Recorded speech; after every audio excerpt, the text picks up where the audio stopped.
आज ना मी आषाढी एकादशी स्पेशल अशी वड्यांची रेसिपी दाखवणार आहे.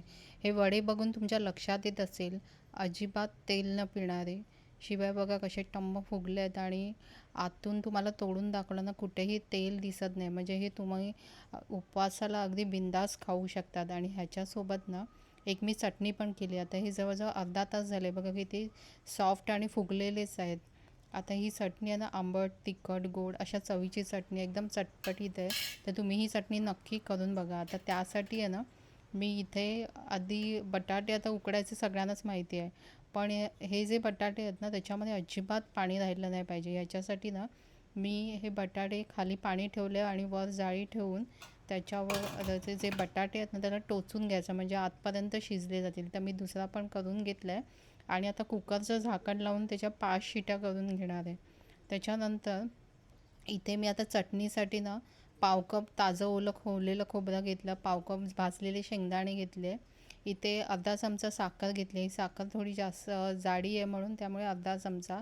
त्याच्यानंतर अर्धा चमचा मी जिरं घेतलं आहे, अर्ध्या लिंबाचा रस घेतलेला आहे इथे, आणि 3 तिखट मिरच्या घेतल्या आहेत. तर मिरच्या तुम्ही तुमच्या आवडीनुसार जसं कमी तिखट वगैरे लागेल तसं मिरच्या घ्या. इथे ना कोथिंबीर आहे ना, ही ऑप्शनल आहे. ॲक्च्युली कोथिंबीर उपवासाला खात नाही, पण मी थोडं कलरसाठी म्हणून घेतली आणि इथे चवीनुसार मीठ घेतलं आहे.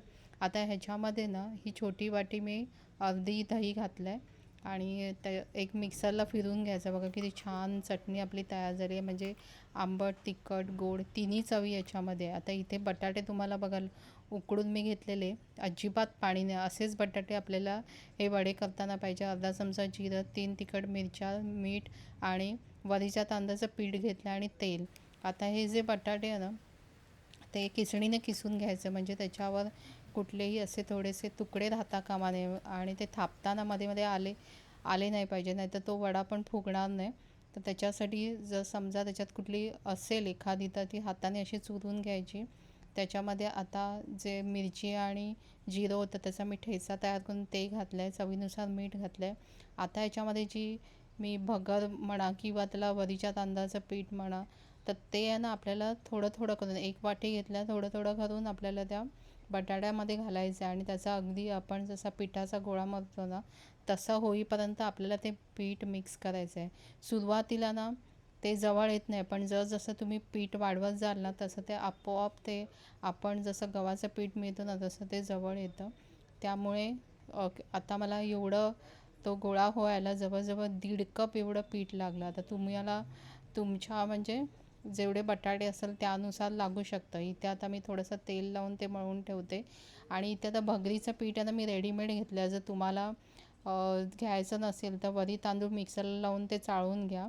आता हे जे आहे ना पीठ थोडा वेळ आपल्याला फक्त मोजून 5 मिनटं झाकून ठेवायचं आहे, कारण हे वड्यांप्रमाणे पीठ येतं आणि हळूहळू ना ते बटाटा असल्यामुळे ते पातळ होत जातं. त्यामुळे 5 मिनटांनी लगेचच आपल्याला ते वडे करायला घ्यायचे. 5 मिनटं काय ठेवलं म्हणजे काय होतं की जर ते वरी तांदूळाचं पीठ असतं ना ते त्या बटाट्यामध्ये चांगलं मुरलं जातं आणि ते जवळ येतं. आता इथे मी वड्याच्या लिंबा एवढा गोळा करून घेतला आणि आपल्याला सेम हे वडे कसे आपण तांदळाचे थापतो त्याचप्रमाणे करायचं. एक प्लास्टिकचा पेपर घ्यायचा, त्याच्यावर तेल लावायचं आणि मी हाताने हे वडे थापून घेते. बघा किती अगदी सहज तो वडा थापला जातो आहे. ह्याच्यामध्ये महत्त्वाचं हेच आहे की जास्त वेळ पीठ ठेवायचं नाही. पीठ ठेवलं तर ते बटाट्यामुळे ते हळूहळू पातळ होत जातं आणि लगेचच आता आपल्याला हा अगदी जाड पण नाही आणि पातळ पण नाही असा वडा करायचा आहे. तेल चांगलं गरम करायचं आणि गरम झाल्यानंतर गॅसची फ्लेम आहे ती मध्यम ते मोठ्याच्या मध्येच ठेवायची, म्हणजे सेम हे वड्यासारखंच आपल्याला तळायचं आहे. आणि मग हळूहळू तो आपणच असा वर येतो आणि तोपर्यंत आपल्याला चमचा लावायचा नाही आहे, कारण तो सुरुवातीला नाजूक असतो. तर चमचा लागून तो तुटू शकतो. तर असा वर आल्यानंतर त्याच्यावर चमच्याने थोडंसं वर तेल सोडायचं आहे आणि चांगला तो तळून घ्यायचा आहे. आता हे वडे करताना ना, हे वडे का म्हटलं आहे, कारण अगदी ह्याला जी प्रोसिजर आहे ना ती सगळी वड्यांसारखीच आहे. कोणी म्हणे हे टम्म फुगले आहे म्हणजे पुऱ्या आहेत, पण ते मी यांना वड्यांचं नाव ह्याच्यासाठी दिलं आहे कारण ते वड्यासारखे थापले जातात आणि तळायला पण सेम वड्यासारखंच तळावं लागतं. आता इथे तुम्ही असं बोटाने पण थापून घेऊ शकता, म्हणजे तुम्हाला जसं सोपं पडेल तसं थोडंसं तेलाचा हात लावून असं थापून घ्यायचं चिकटत असेल तर.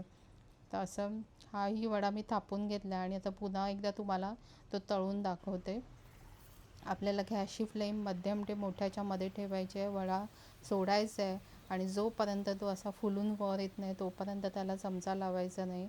आणि एकदा का तो फुलून टम्म वर आला की नंतर हळूहळू झाऱ्याने त्याच्यावर तेल सोडायचं आहे आणि दोन्ही साईडने थोडासा लालसर असा तळून घ्यायचा. हे उपवासाचे वडे तुम्ही नक्की या आषाढी एकादशीला करून बघा, खूप छान लागतात आणि चवीला तर एकदम उत्तम. जी चटणी आता मी तुम्हाला दाखवली ना ती पण खूप सुंदर लागते, ह्या वड्यांसोबत खूप चांगली जाते.